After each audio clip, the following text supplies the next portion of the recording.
Evangelio de Mateo capítulo 26, versículos 57 al 68. 10 versos que quiero que escuchen ustedes la lectura. Los que prendieron a Jesús le llevaron al sumo sacerdote Caifás, donde estaban reunidos los escribas y los ancianos. Mas Pedro le seguía de lejos hasta el patio del sumo sacerdote y entrando se sentó con los alguaciles para ver el fin. Y los principales sacerdotes y los ancianos y todo el concilio buscaban falso testimonio contra Jesús para entregarle a la muerte, y no lo hallaron, aunque muchos testigos falsos se presentaban, pero al fin vinieron 2 testigos falsos. ¿Qué dijeron? Este dijo: puedo derribar el templo de Dios y en 3 días reedificarlo. Y levantándose el sumo sacerdote le dijo: ¿no respondes nada? ¿Qué testifican estos contra ti? Mas Jesús callaba. Entonces el sumo sacerdote le dijo: te conjuro por el Dios viviente que nos digas si tú eres el Cristo, el Hijo de Dios. Jesús le dijo: tú lo has dicho. Y además te digo que desde ahora veréis al Hijo del Hombre sentado a la diestra del poder de Dios y viniendo en las nubes del cielo. Entonces el sumo sacerdote rasgó sus vestiduras diciendo: ha blasfemado, ¿qué más necesidad tenemos de testigos? He aquí, ahora mismo habéis oído su blasfemia. ¿Qué os parece? Y respondiendo ellos dijeron: es reo de muerte. Entonces le escupieron en el rostro y le dieron de puñetazos, y otros lo abofeteaban diciendo: profetízanos, Cristo, ¿quién es el que te golpeó? Los últimos días de lo que nosotros llamamos la pasión de Cristo corresponden a un cumplimiento exacto de todas las profecías que hablaban acerca del siervo del Señor como el siervo sufriente, y que ustedes pueden leer con mucha atención en el Deutero Isaías, en el segundo rollo del profeta Isaías, a partir del capítulo 40 hasta el capítulo 55, 56, encontramos esta sección que se dirige o que habla acerca del siervo sufriente y que se va cumpliendo cabalmente a partir de que Jesús es aprehendido en la última semana de lo que nosotros llamamos su pasión. Y hemos hablado acerca de sus sufrimientos. Jesús es traicionado porque la Escritura así lo había dicho. Jesús es abandonado por los discípulos porque la Escritura así lo había dicho. Jesús es rechazado por el pueblo porque la Escritura así lo había señalado. Hay un cumplimiento tras otro cumplimiento demostrándonos que Jesús es realmente el Cristo. Pero en esta mañana no quiero referirme a los sufrimientos de Cristo, porque hemos estado hablando de ellos, pero quiero que hablemos particularmente de lo que Jesús menciona en el versículo 63, 64, versículo 64, donde Jesús, después de que es puesto bajo un juramento, cuando el sumo sacerdote Caifás, el sumo sacerdote en turno, Caifás, lo pone bajo este juramento y le dice: te ordeno en el nombre del Dios Todopoderoso que nos respondas quién eres.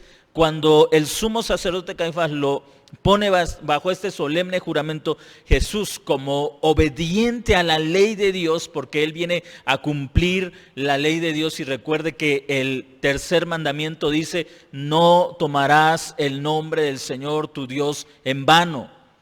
Así que Jesús cumple toda la ley y no descuida ni siquiera el tercer mandamiento. Ha sido puesto bajo juramento, se ha tomado el nombre de Dios, y el sumo sacerdote y los ancianos que estaban alrededor escuchando a Jesús sabían que Jesús solamente tenía 3 opciones. Si Jesús se mantenía como la Escritura ya había hablado acerca de él, que como oveja fue llevado al matadero y que enmudeció y no abrió su boca delante de sus trasquiladores, si Jesús se mantenía en silencio, él estaba entonces siendo culpable de quebrantar el tercer mandamiento: no tomarás el nombre del Señor tu Dios en vano. Por lo menos como los fariseos y como el sumo sacerdote intentaría interpretar ese mandamiento. Si Jesús se mantenía callado, entonces lo acusarían de blasfemar por tomar el nombre de Dios en vano. Si Jesús decía, no soy el Mesías, entonces él quedaría manifestado como un mentiroso, sería exhibido en el pueblo como un mentiroso y finalmente muerto, pero igual quebrantaría el tercer mandamiento porque estaría faltando a la verdad. Así que lo único que Jesús podía hacer bajo ese juramento es decir lo que él siempre había dicho estando en público, en las plazas, en el atrio del templo, por las casas, que él era el Hijo de Dios, que él era el Hijo del hombre, que él era el Mesías prometido a Israel desde el Antiguo Testamento. Y lo que vemos aquí es sorprendente porque estamos viendo toda una acción injusta. Y mire, le voy a leer lo que un comentarista judío convertido a Cristo escribe sobre, no sobre este pasaje, sino sobre los sufrimientos de Jesús. Y este escritor hace un comentario con las siguientes palabras. Hablando de Isaías 53, donde se refiere a los sufrimientos de Cristo, el comentarista dice, el hebreo dice que lo explotaron, que lo abusaron, le quitaron la dignidad y el derecho a un juicio justo. El hebreo dice que fue afligido, torturado, pero no abrió la boca.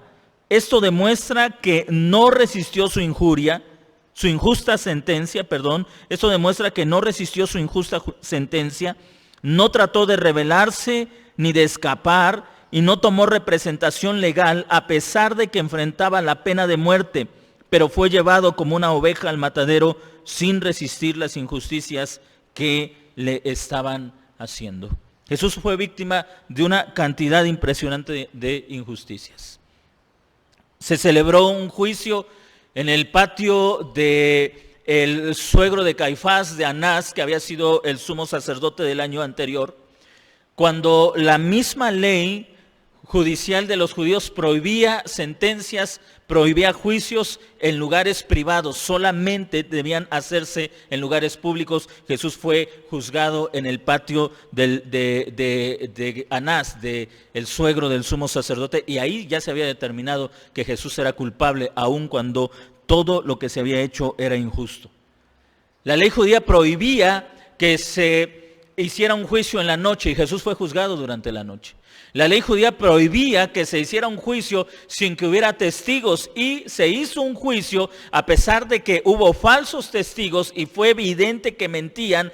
A esos falsos testigos no se les juzgó, sino que se les dejó en libertad. Y cuando no hubo ningún testigo que declarara en contra de Jesús, el sumo sacerdote simplemente dice, ¿qué más testigos necesitamos? Es decir, no hay testigos, pero ahora nosotros lo estamos oyendo. Un juicio a todas luces injusto.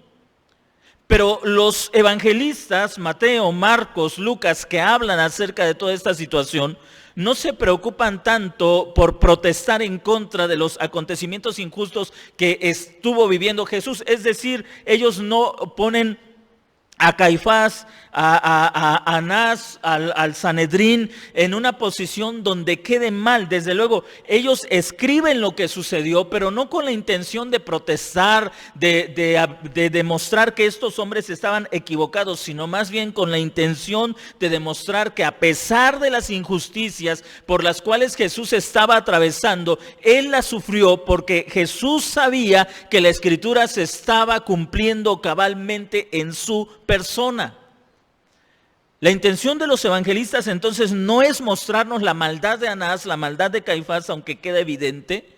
No es mostrarnos las injusticias del Sanedrín, no es mostrarnos la impotencia de un imperio que se vanagloriaba de su justicia, como era el imperio romano y que condenó a Jesús sin haber ninguna prueba que lo condenara. El propósito de los evangelios no es mostrarnos la culpabilidad de todos los que participaron en el juicio injusto de Jesús.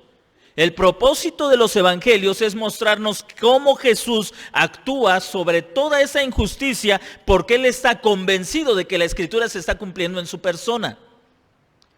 Y Eso nos lleva precisamente a la respuesta que Jesús le da a Caifás.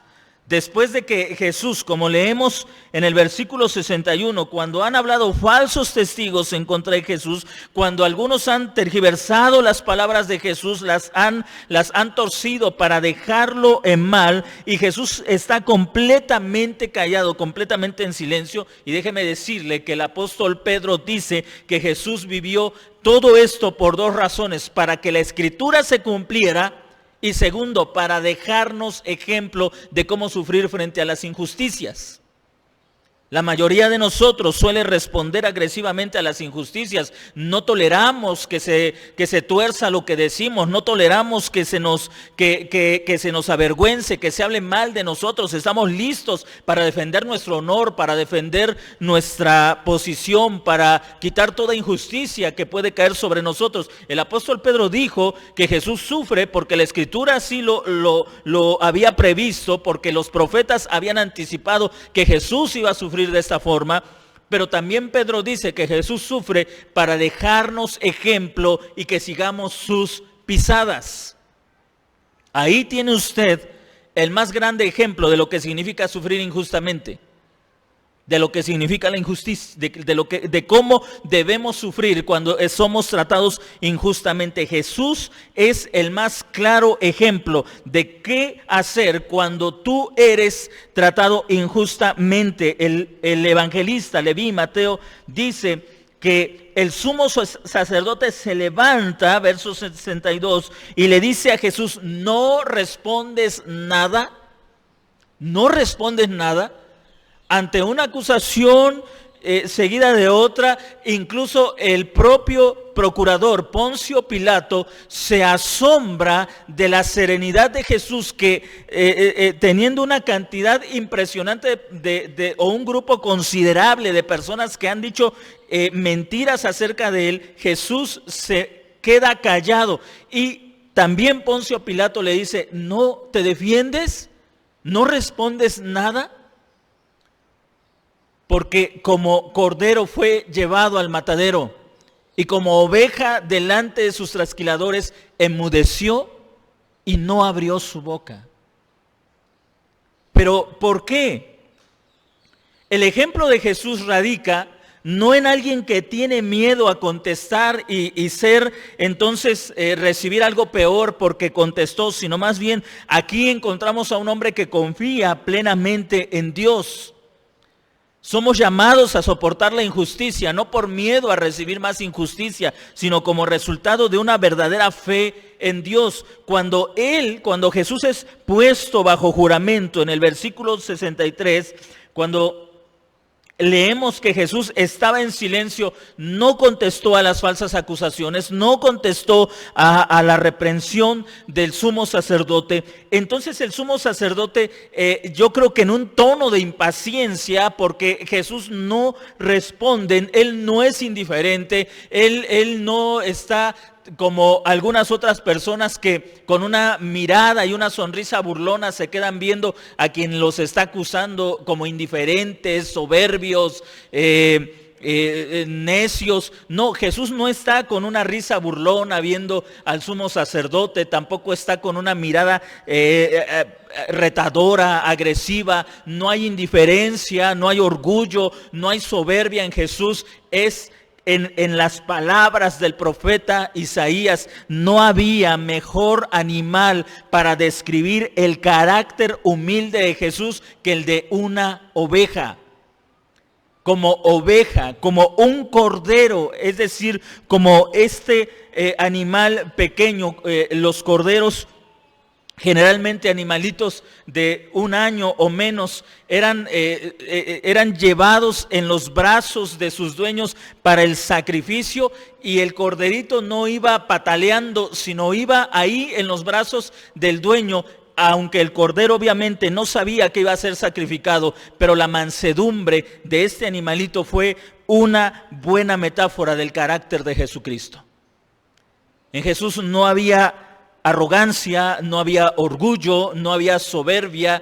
No es un hombre, cuando lo van a aprender, ellos lo amarran de los brazos, sujetan sus manos, y Jesús les dice, como a un ladrón, como a un homicida, como a un sedicioso me han venido a arrestar, como a una persona violenta, agresiva, me han venido a arrestar. Jesús no opone resistencia, aunque su propio arresto fue completamente injusto porque no había ninguna acusación en su contra. Aún así, Jesús no opone resistencia.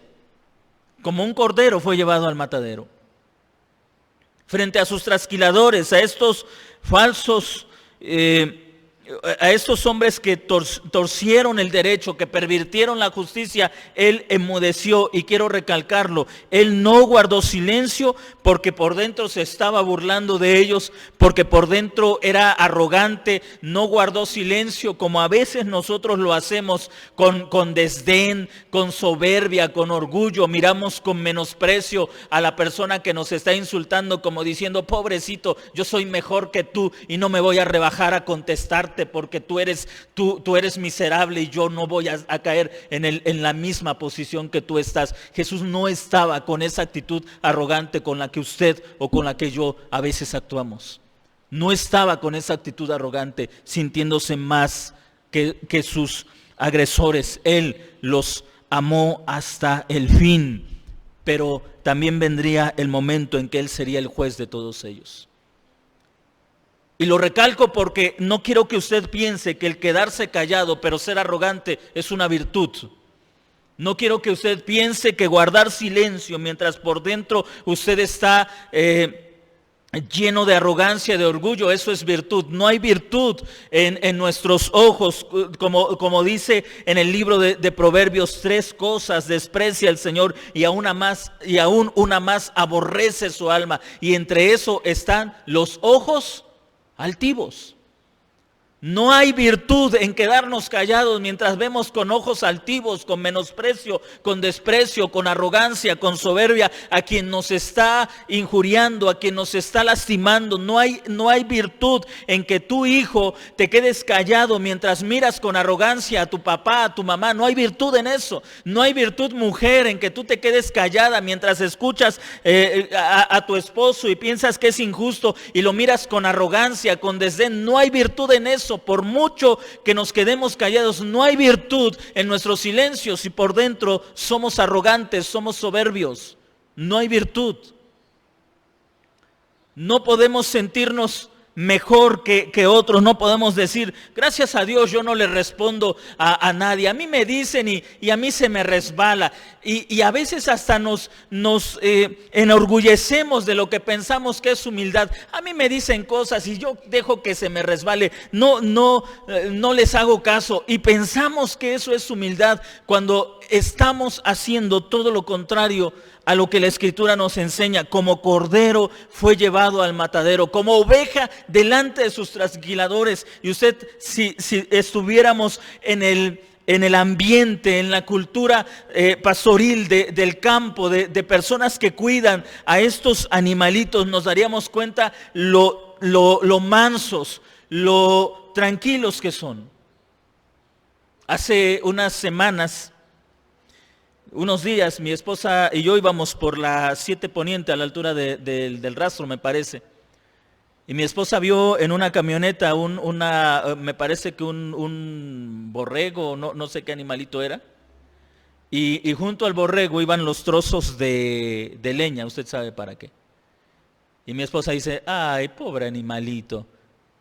Ahí está en la camioneta. Y junto la leña con la que lo van a quemar y el pobrecito no sabe. Así de templado era Jesús. Ahora, Jesús sí sabía lo que iba a pasar con él.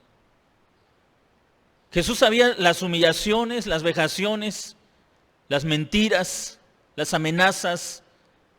Le escupieron el rostro, dice Leví en el testimonio que él nos da de los sufrimientos del Mesías. Dice que le escupieron el rostro, lo abofetearon, le dieron puñetazos, y luego en medio de burlas, cuando le taparon los ojos, le vendaron los ojos a Jesús, Uno de los guardias del templo, o los guardias del templo, algunos de ellos se acercaron, así que con los ojos cubiertos de Jesús, ellos se acercan, uno le da un puñetazo, Jesús lo recibe en su rostro, mientras el que lo golpea se comienza a burlar, otro lo escupe y otro le da de bofetadas, y en medio de esas burlas le dicen a Jesús: ¿quién de nosotros te pegó? A ver, profetízanos, tú que eres un profeta de Israel, profetízanos, ¿quién te ha golpeado? Se burlaban de él y él se mantenía callado. Él no estaba ardiendo por dentro, él no estaba diciendo: nada más que me suelten las manos, nada más que tenga oportunidad, entonces verán quién soy yo y de quién se están burlando. No hay ese tipo de comportamiento en Jesús. Por eso es que el apóstol Pedro dice que él nos ha dejado huella, nos ha dejado una imagen de cómo nosotros debemos resistir al sufrimiento. Lo primero que viene a nuestra mente cuando nosotros estamos sufriendo es: hazle lo mismo. Incluso como cristianos. ¿Cuántos cristianos dicen: sí, soy cristiano, soy manso pero no menso? Tratando de decir: yo no me voy a dejar, a mí no me van a humillar, a mí no me van a pisotear, porque aunque soy cristiano, yo tengo derechos y yo voy a luchar por mis derechos, porque son mis derechos. Pero Jesús nos muestra que nada de eso es la forma en que Él nos enseñó a sufrir o a soportar el sufrimiento. Cuando llegamos al versículo 64, Jesús le responde a Caifás. Recuerde, Jesús ha sido puesto bajo un juramento solemne, y Jesús le responde a Caifás en el versículo 64 a la pregunta: dinos, te conjuro por el Dios viviente, dinos, ¿eres el Cristo, el Hijo de Dios? ¿Cuántas veces Jesús lo habló? Y no solamente lo habló. Si usted regresa a una lectura precisa, detenida del Evangelio de Mateo, se va a dar cuenta cuántas veces Mateo utiliza esta frase como una forma, como un estribillo a lo largo de su Evangelio. Y para que la Escritura se cumpliese, y para que la Escritura se cumpliese. Y esto fue lo dicho por el profeta, y esto fue lo que Oseas dijo, o lo que Jeremías anunció, o para que lo que Isaías escribió se cumpliera. Una vez tras otra, no solamente lo que Jesús decía, también lo que Jesús hacía. No solo lo que decía, también lo que hacía. Era el testimonio de que Jesús es el Mesías. Y este hombre que conocía la ley, que era el sumo sacerdote, que conocía los aspectos del templo, que conocía todo el sistema del templo, y que sabía que el templo fue construido como el lugar donde Dios se encontraba con su pueblo, y que sin duda alguna era una clara representación del Mesías, donde el hombre se encuentra con Dios. Este hombre simplemente no podía ver en Jesucristo al Mesías de las profecías. Así que, un tanto disgustado, impaciente por el silencio templado de Jesús, por el silencio de Jesús que demostraba su carácter templado, crédulo en Dios, sin arrogancia, sin orgullo, el sumo sacerdote se levanta. Imagínese al sumo sacerdote no con sus vestiduras reales, las del sacerdocio, pero sin duda alguna con esas vestiduras que lo identificaban como un personaje importante en la nación, levantándose con esas vestiduras holgadas, hablando de su posición en ese lugar, levantándose y diciendo: te conjuro por el Dios viviente que nos digas, ¿eres tú el Cristo?, asumiendo una autoridad que hace tiempo había perdido. Y observe la respuesta de Jesús, verso 64. Jesús le dijo: tú lo has dicho. Ahora, ¿por qué Jesús le responde estas palabras? ¿Por qué Jesús le responde: tú lo has dicho? Porque sin duda alguna, el concepto que los fariseos y que el pueblo de Israel tenía acerca del Mesías era un concepto muy distinto muy distinto al concepto que Jesús había pronunciado acerca del Mesías.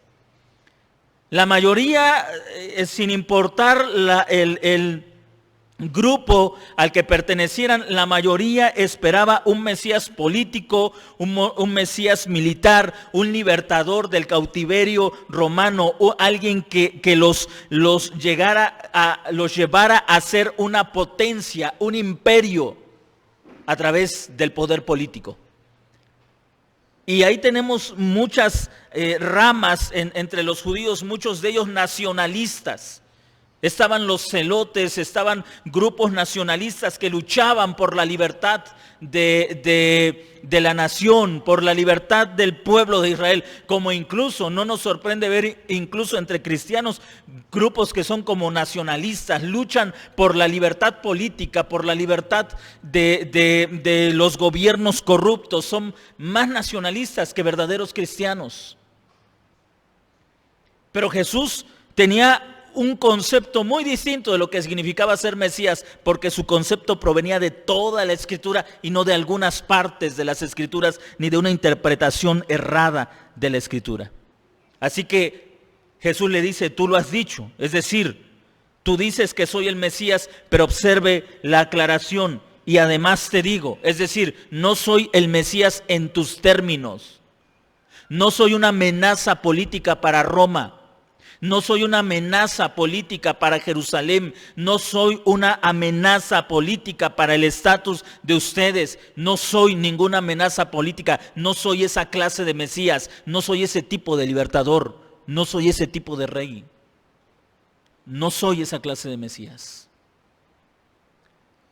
Muchas personas tienen un concepto equivocado del Mesías. Para algunas personas Cristo es un libertador político, para otras es un libertador de la enfermedad, para otras es un libertador económico. Muchas personas hacen ideas equivocadas de quién es Jesucristo. Pero Jesús le dice, además te digo, no es como una contradicción a lo que Caifás ha dicho, sino más bien como una explicación. No soy el Mesías que tú tienes en mente, pero te diré la clase de Mesías que soy. Te diré lo que la Escritura dice acerca de mí. Te diré esto, desde ahora veréis al Hijo del Hombre sentado a la diestra del poder de Dios y viniendo en las nubes del cielo. Es esta clase de Mesías que Jesús está diciendo, pero observe, porque aquí tenemos una impresionante declaración de la divinidad de Jesucristo. Los testigos de Jehová dicen que Jesús jamás afirmó ser Dios. Los testigos de Jehová dicen que Jesús es algo así como un simple ser humano muy exaltado, dicen ellos. Un ser humano como usted, como yo, normal, común, pero muy exaltado, que el Padre lo quiso elevar a una posición muy alta. Es como un semidios, como el Hércules de la mitología griega, como el hijo de los dioses, pero completamente humano, un semidios. Eso piensan los testigos de Jehová acerca de Jesús. Pero la Escritura nos enseña que Jesús siempre afirmó o abiertamente o explícitamente o implícitamente que Él es Dios. Y Jesús dice estas palabras: además te digo, desde ahora veréis al Hijo del Hombre sentado a la diestra del poder de Dios. ¿A qué Escritura se está refiriendo el Señor Jesucristo? Salmo 110, versículo 1 y versículo 2, dijo el Señor a mi Señor, siéntate a mi diestra hasta que ponga a tus enemigos por estrado de mis pies.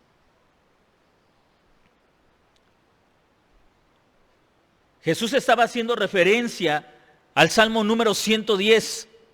Y observe, porque esas mismas palabras que Jesús está citando, posteriormente las utilizaría el apóstol Pedro para afirmar que Jesús realmente es Dios. Cuando en el primer discurso que encontramos en el libro de los Hechos, en el capítulo 2, el apóstol Pedro, después de que hace un largo recorrido por el Antiguo Testamento y va demostrando porción por porción que Jesús es el Mesías prometido a Israel, y llega al punto en el que dice: varones hermanos, nosotros sabemos que David murió y su sepulcro permanece en medio de nosotros hasta el día de hoy. Pero David, siendo profeta, habló del Mesías y dijo: el Señor me dijo, el Señor dijo a mi Señor, el Señor dijo a mi Señor. Observe el vocabulario de David. El Señor dijo a mi Señor. Así que David está diciendo, el Señor, hablando de Dios Padre, el Señor dijo a mi Señor, hablando del Hijo de David. Pero ¿qué padre se refiere a su hijo como Señor? Ninguno. Y David, siendo el más excelente de todos los reyes y recibiendo por promesa que de sus lomos vendría el Mesías, David como profeta dice, el Señor le dijo a mi Señor, refiriéndose al hijo que vendría de su línea, lo llama mi Señor, dándonos a entender que el Mesías no solamente sería de la descendencia de David, sería más que el propio David, porque el propio David lo llama mi Señor. Jesús no es simplemente un hombre muy exaltado, Jesús es Dios en la carne.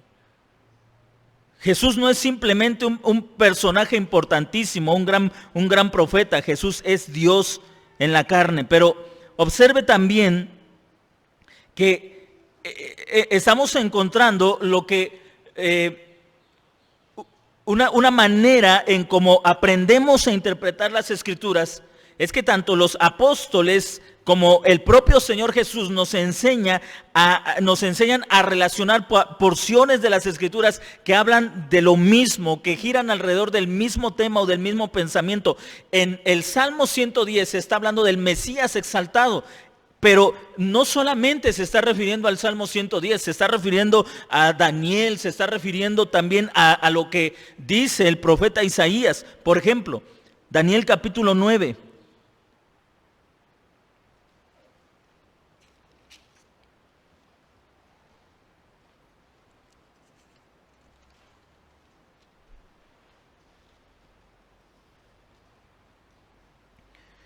Capítulo 7, versículo 12. Daniel capítulo 7, versículo 12.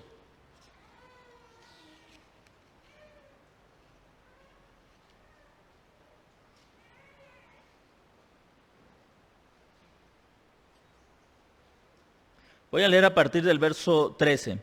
Miraba yo en la visión de la noche y he aquí, Daniel capítulo 7, versículo 13, miraba yo en la visión de la noche y he aquí en las nubes del cielo venía uno como un hijo de hombre. Venía uno como un hijo de hombre. El término hijo de hombre es un título mesiánico. Es un título que habla no solo sobre la humanidad de Cristo. Si hijo de hombre hablara solo sobre la humanidad de Cristo, Caifás no se habría molestado tanto cuando Jesús le dijo, y de aquí en adelante veréis al Hijo del Hombre. No se habría molestado por esas palabras. Pero la palabra, el título Hijo de Hombre es un título mesiánico para referirse a la humanidad y a la divinidad de Jesucristo. Versículo 13, miraba yo en la visión de la noche y he aquí con las nubes del cielo venía uno como un hijo de hombre que vino hasta el anciano de días y le hicieron acercarse delante de él y le fue dado dominio, gloria y reino para que todos los pueblos, naciones y lenguas le sirvieran. Su dominio es dominio eterno que nunca pasará y su reino uno que no será destruido. El enojo de Caifás ante las palabras de Jesús es precisamente que Jesús estaba diciendo, verás al Hijo del Hombre sentado a la potencia, al lado del poder. Cuando Jesús dice esas palabras, Caifás se enoja porque en otras palabras Jesús estaba diciendo, soy el Hijo del Hombre, soy el Hijo de Dios, soy el heredero de todos los reinos. Pero observe lo que dice el libro del profeta Isaías. Daniel 7:12, había dado incorrectamente el...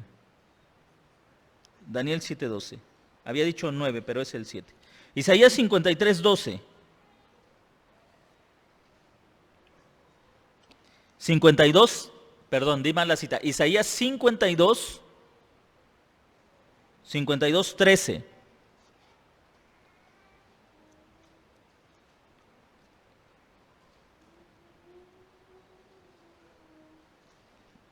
Isaías 52:13. He aquí que mi siervo será prosperado, será engrandecido y exaltado, y será puesto muy en alto. Observe las palabras.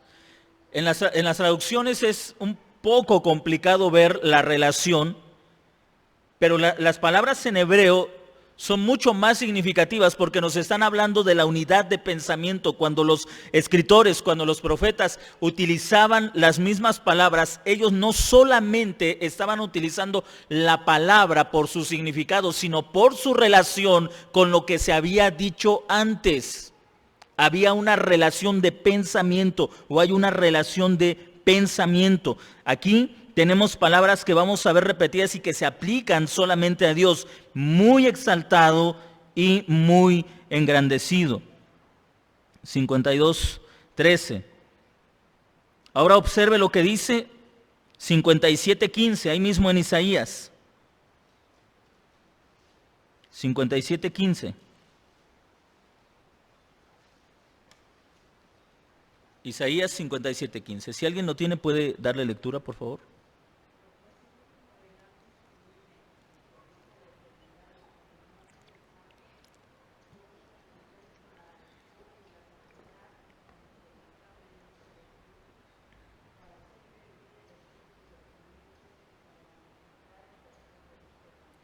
Gracias. Así dijo ¿quién? El muy exaltado y sublime. Y dice, yo habito en las alturas, pero también con el quebrantado de corazón. Y estas palabras las utiliza Juan para referirse acerca de Jesucristo. Juan, no Mateo, pero el pensamiento es el mismo, porque están hablando de la misma persona. ¿Pero a qué se refiere? Vaya a Isaías capítulo 6.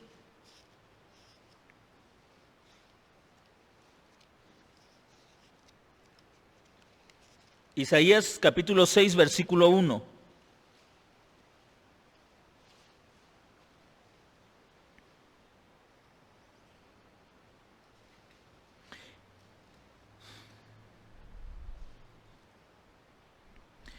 En el año que murió el rey Usías, vi yo al Señor sentado sobre un trono alto y sublime. ¿Sabe por qué le molestó tanto a Caifás que Jesús le dijera, de aquí en adelante verás al Hijo del Hombre sentado a la diestra del Padre, a la diestra del poder? Porque como en una ocasión los fariseos le dijeron a Jesús, tú siendo hombre, te haces semejante a Dios. Jesús les estaba diciendo, yo soy Dios, yo soy Dios. Al que ustedes están acusando injustamente, al que están humillando, al que están avergonzando, al que han rechazado, al que no le han creído, yo soy Dios. Uno de los evangelistas dice que cuando llegó la multitud, algunos comentaristas piensan que pudo haber sido una multitud de entre 200 o 300 personas que entran al Getsemaní a aprender a Jesús, y cuando preguntan por Jesús de Nazaret y él contesta yo soy, dice que quienes se habían acercado para aprenderlo se echan hacia atrás y caen a tierra porque estaban delante del Verbo hecho carne, estaban en la presencia de Dios. La Escritura de principio a fin nos enseña que Jesús es Dios.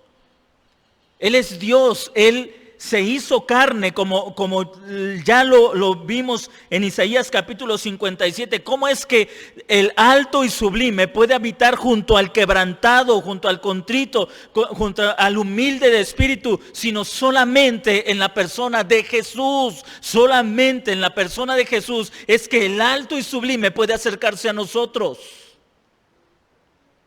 Si Jesús no es Dios, vana es nuestra fe, hermanos. Si Jesús no es Dios, no hay ningún consuelo para nosotros, no importa si es cierto si es verdad, si llega a ser verdad lo que los testigos de Jehová dicen, que Jesús no es Dios, no importa que haya sido un gran profeta, el más exaltado de todos los ángeles, el más cercano a Dios, Dios sigue estando lejos de nosotros y no hay esperanza para ninguno de nosotros. No importa cuán grande sea ese Jesús. Dios sigue tan lejos de nosotros y nosotros seguimos en tanta incertidumbre y en tanta miseria. Pero si Jesús es Dios, si la Escritura es verdad, si el testimonio de Jesús es verdad, si todo lo que los profetas hablaron, si todo lo que el Antiguo Testamento dijo acerca de este hombre, y todo se cumplió perfectamente a cabalidad en su persona, y si es verdad que Jesús es Dios, entonces Dios no solamente se ha dignado a mirarnos, Él ha bajado hasta nuestro mundo, ha estado en contacto con nosotros, en cercanía con nosotros, y no solamente eso, Él habita en medio de nosotros. Si Él es Dios, si Jesús es verdaderamente Dios, entonces todos nosotros los que creemos en Él estamos seguros porque Dios con nosotros. Él habita en medio del quebrantado, del humilde. Mire qué más grande expresión. Qué más grande consuelo incluso para el necio Caifás y para el obstinado Sanedrín escuchar que el Verbo se había hecho carne y había estado en medio de ellos, tan cerca de ellos, que no solamente, como más tarde escribiera el apóstol Juan, lo que nosotros vimos con nuestros ojos, lo que palpamos con nuestras manos, lo que escuchamos respecto al verbo de vida, eso les anunciamos. ¿Y cuál es el anuncio del evangelio? Dios se encarnó para habitar en medio de nosotros. Esa es la gran noticia del evangelio. Dios se hizo carne para habitar en medio de nosotros, en medio del contrito, del humillado, del humilde de espíritu. Mire qué más grande noticia para nosotros. No importa la situación en la que podamos estar viviendo, no importa la adversidad, no importa los problemas que puedan estar a nuestro alrededor, Dios está con nosotros. Porque se ha acercado en la persona de Jesucristo. Se hizo tan cercano a nosotros que incluso el apóstol Juan en el Evangelio, en el capítulo 1, utiliza una palabra que nos regresa al Antiguo Testamento. Hay incluso traducciones que traducen con tanta literalidad ese texto que aunque no hay un verbo y en español suena extraño, algunas traducciones lo transliteran de esta manera: y tabernaculizó entre nosotros. En otras palabras, Jesús hizo su morada, o Dios hizo su morada, hizo su casa en medio de nosotros. Puso su tabernáculo, su casa en medio de nosotros, llevándonos otra vez al Antiguo Testamento y recordándonos aquel tabernáculo que, como si ustedes leen el libro de Éxodo, esa tienda por fuera era sin ninguna apariencia hermosa. Era simplemente de pieles como de tejones, su toldo, su techo, era de pieles de animales sin ninguna belleza. Pero por dentro se encontraba la gloria de Dios. Y ahí en el tabernáculo se encontraba Dios con el hombre y el hombre con Dios. Pero Dios hizo algo mejor que darnos una tienda. Muchos cristianos todavía tienen esa idea: voy al templo para encontrarme con Dios, y no se dan cuenta que es el templo en la persona de Cristo que vino a nosotros para encontrarse con nosotros. Usted y yo nos encontramos, sí, de una forma especial el domingo aquí, nos encontramos con Dios, pero hay algo que no debemos pasar por alto. El muy exaltado, el alto y sublime, se hizo carne para habitar en medio de nosotros y por medio de su Espíritu nunca abandonarnos. Siempre estamos en la presencia de Dios, en la faz de Dios, en el rostro de Dios. Todos los días vivimos de cara a Dios, porque Él habita en medio de nosotros. La más extraordinaria noticia del Evangelio es que ya no estamos solos. Dios se hizo carne y habitó entre nosotros. El muy alto, el muy exaltado, el sublime, habita con usted y conmigo, habita con todos nosotros. La próxima semana vamos a terminar con la segunda parte, que sin duda alguna no es tan alentadora, por lo menos no para los enemigos de Dios, sí para nosotros, y todo lo que implica el que Él le dijera al sumo sacerdote: y verán al Hijo del Hombre viniendo en las nubes con poder y gloria, todo lo que eso implica y cuál es el significado de todo eso para nosotros. Pero yo quiero quedarme aquí y que usted guarde esto en su mente. El muy alto, el muy sublime, habita en medio de nosotros. Está en medio de nosotros. Está con nosotros. Usted puede ver su faz, usted puede ver su rostro en la persona de Jesucristo.